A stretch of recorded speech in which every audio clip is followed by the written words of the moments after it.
So for today's video, mag-explain na pud ta para sa atuang activity 2. Activity 2 part A. So karon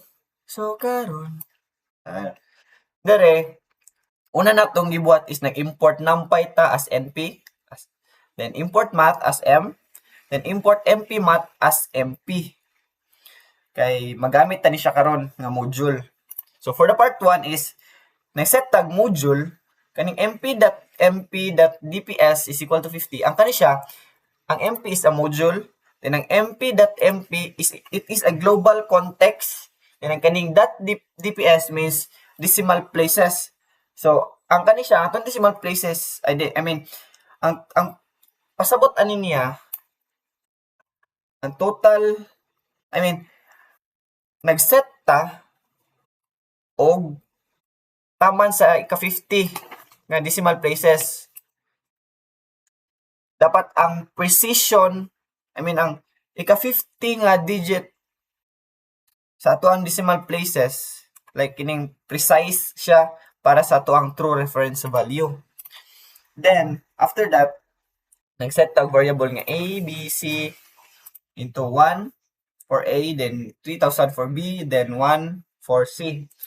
Kaya mo na ang given nga equation, value sa equation. Then, after that, is ikuha na to yung discriminant, which is ang katong sulod sa square root nga, di ba, nakay formula sa quadratic equation nga negative b plus minus square root sa b squared minus 4ac over 2. So, mo ni ang discriminant, ikuha na to unang katong sulod sa square root, then ato din siyang gibut nga ng square root mo nang nagbutang ta diri og np dot square root sa this para mas tudlan siya square root. Then, after ana, di ba ang formula ni kaganina, di ba nag-ingon ko nga negative b plus minus square root sa b squared minus 4ac over 2. Diri siya, una na to gikuha since nama kay plus minus, giuna na ko kuha ang plus. So, ang formula ani is negative b plus square root sa b squared minus 4ac over 2, which is kani. Then, human na, sige kuha na po na ko tong negative. Kay plus minus man to siya. Then, after that, naman tayo given nga formula for reformulated nga C over A times sa katong value sa atong plus sa which is small og ang sa minus is large. Then after that, since nakabuhat naman ta og formula, yan na pod tay mga given nga mga values, then ato na siyang i-print for root 1, gikuha atong root 1 by calculating this. Tapos for root 2 is paraning large. And then for reformulated sa ato ang small is kani atong gikuha pila yung value ani and pila ang value sa ato ang root 2 for reformulated. And then after that is ang giingon dito is kwaon na to ang high precision reference. So mo to na set tag 50 dere kay ang taman sa ika-50 nga decimal places is precise. So dere instead nga A, B ug C lang, normal A, B, C lang dere para dere isibutan na siya og high precision. Mo na nagbutang tag mp.mpf.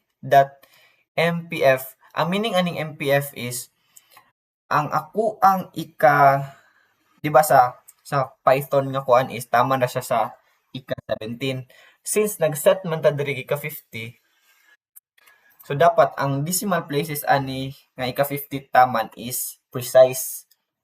So mo nang pasabot aning mp.mpf. And then nag-set ta for A, then sa B, decimal places sa C. Mo nang ibutang nato siya og float diri. Kay dili magina siya ingon nga 1.0000 ana ra siya nagi na siya ikapila nga decimal places nga malahi gyud og number, lahi og value. Then formula sa this nga high precision na, di ba gigamitan na siya og kani. So na siya ika-50, like fixed nang ihang ikataman sa ika-50 nga decimal places mo na ipasabot ani. imutag formula, dayon dere formula sa katong sa square root, then sa atuang small value, then sa atuang large true value. Then for the relative error is not a formula na computed minus true over true value. And for the relative error sa small is gikan atong absolute value ni x small nga atong na-compute kaganina minus sa x small nga true value karon dere. And over x small over ani niya gyapon. Kung makuha din nato ang relative error for small and so on para mo sa large. Then ang kaning sa reform is tanang mo reformulated nga formula kaganina. So ang kulang ani niya is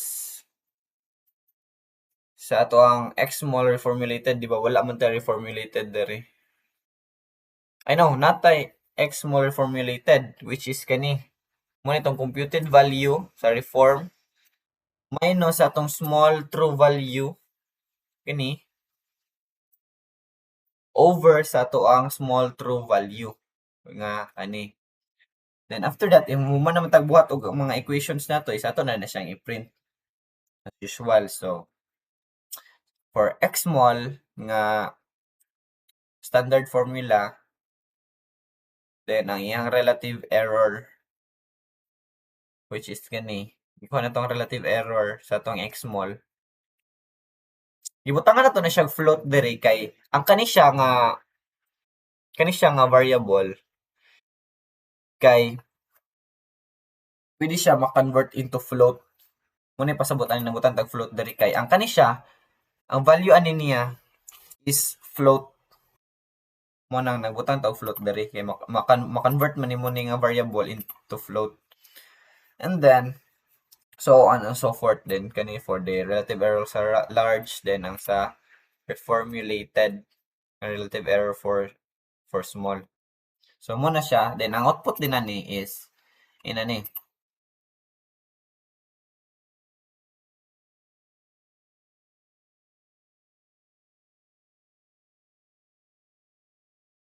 So as you can see, nara to ang root 1, then sa to ang root 2, so large negative.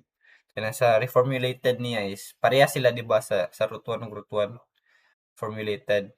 I know, dili pareha si root 1 ug sa root 1 sa reformulated ug sa x small kay nay decimal places diri nga dili sila maparehas. For example, diba 704 diri kay 703, then 703 76, di ba dili sila parehas. Tapos diri sa x large is parehas sila. So which means ang reformulated ani niya is same sa iyahang root dere. So mo nang ma-zero ang reformulated. Then ang katong sa relative error is nara. The relative error for standard small is 2.778, 31, 82. Then for dato ang standard formula sa large is 1.06715. And sa atong reformulated is 8.11275 and so on and so forth. So muna siya for part 1 sa to ang A.